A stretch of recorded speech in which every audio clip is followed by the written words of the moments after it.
connection to this place. And they have the idea that their curiosity, that they can come in here with their billions of dollars and do what they want for pure selfish research. See, that's the point we gotta understand. When people talk science, we gotta understand science is important, but science for humanity is even better. Because I can look across science and we understand science has been used against native peoples all over the world. How many of you heard of Inuwatak, Rongalap, Bikini? What happened in those places? It bombed the whole shit, destroyed those islands for science. What about Mururoa, Whangafa? The French had nuclear testing where in Mururoa. And when they asked the French president, hey, how come we don't go take your nuclear testing and do it in France? What do you think he said?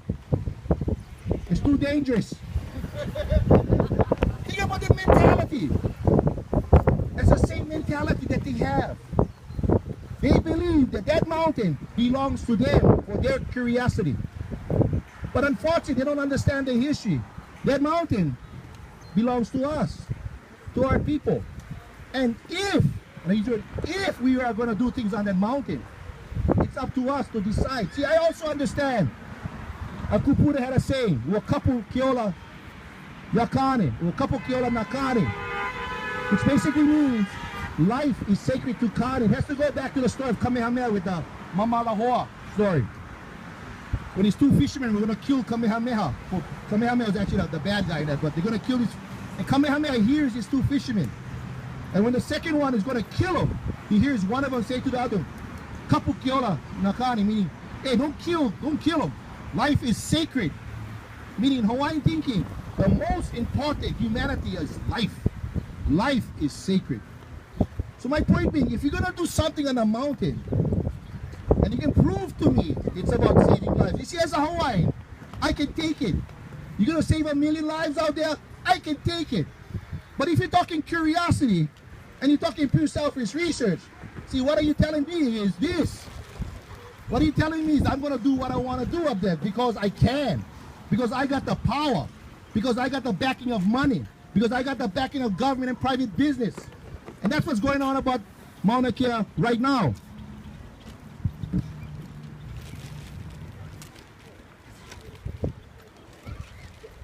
Now, some things about Mauna Kea, real briefly about this. Oh, why is Mauna Kea sacred? Well, let me just say there's a bunch of things. You can actually look at the Kumu Lipo. And within the Kumu Lipo itself, in one of the was, I can't remember the exact number, 11 I think, or 10, 11 I think, where it's actually mentioned Kahiko. In one of the stories, it's got an idea there's got a great flood that occurs and Kahiko ends up on the top of Mauna Kea. It's like the, obviously the highest point in these islands. But on top of Mauna Kea, we know it's also been called the Kapiko wa Kea. And up at the Kapiko wa Kea, you have all the various pu'u up there. Pu'u Poliahu. They're a snow goddess. And so when you see the beautiful snow up there, that's Poliahu. And Lilinoi. Yeah, that's the mist and rain that comes in that area. You have Lake Waiau, which is the highest lake in the Pacific. One of the highest in the world. Yeah, which also connected to Mo'oinanea. Mo'oinanea is one of the grandmothers of all the Mo'o Wahine that we have out there. So this is their realm. This is part of the Wawakua. This is their realm. You know, we are the mere Kanaka. And so, when you encroach into that world, yeah, you encroach into our world. And so that's why I tell people to realize that these places are places that have important significance. One of the beautiful one I saw related to Mauna Kea, one of the names was Kahena o na Kuahivi. The henna, and it has to do with reproduction. Kahena is that part of the woman, well, the front part, I guess. It kind of means slope in Hawaii. But it had to do with the idea that the top of the peak is where you have this mixing of Wakia and Papa. This is the sexuality of bringing life. It's the beginning of life. Yeah, this is procreation, the powers of procreation and fertility at that point. So when we talk about sacred space, there's more than enough evidence of the sanctity and sacredness of that place. But yet, in fact, one of the things, I looked up one of the laws. You know, the Hawaii Revised Statutes, HRS 711-1107. You know, it's against the law.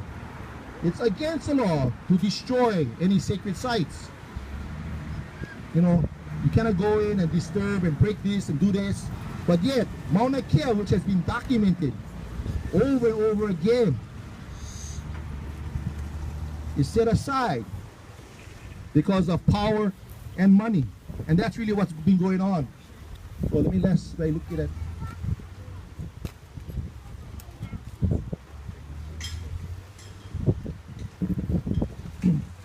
One of the key people up there, you guys can go out and please go and contact this person. His name is Gordon Moore. Anybody heard of Gordon Moore? His wife Betty Moore. Well, he's the main guy of Intel. You know, Intel for your computers. But he is one of the main people that's put in about $250 million in this project. $250 million. See, part of this project, it's not just pure science and pure educational. You get investors. People are making money off of this stuff. And this person, in fact, is one of the main investors that we need to get to and talk to and explain the situation, ask him to pool this $250 million. Along with the University of California System, Institute of Technology, other countries and industries in India, China, Japan, and Canada. In fact, Canada, I think, promised $250 million into this project also. So all these monies are, people are not putting money here just to put money in. People are investing money here for investments at our expense.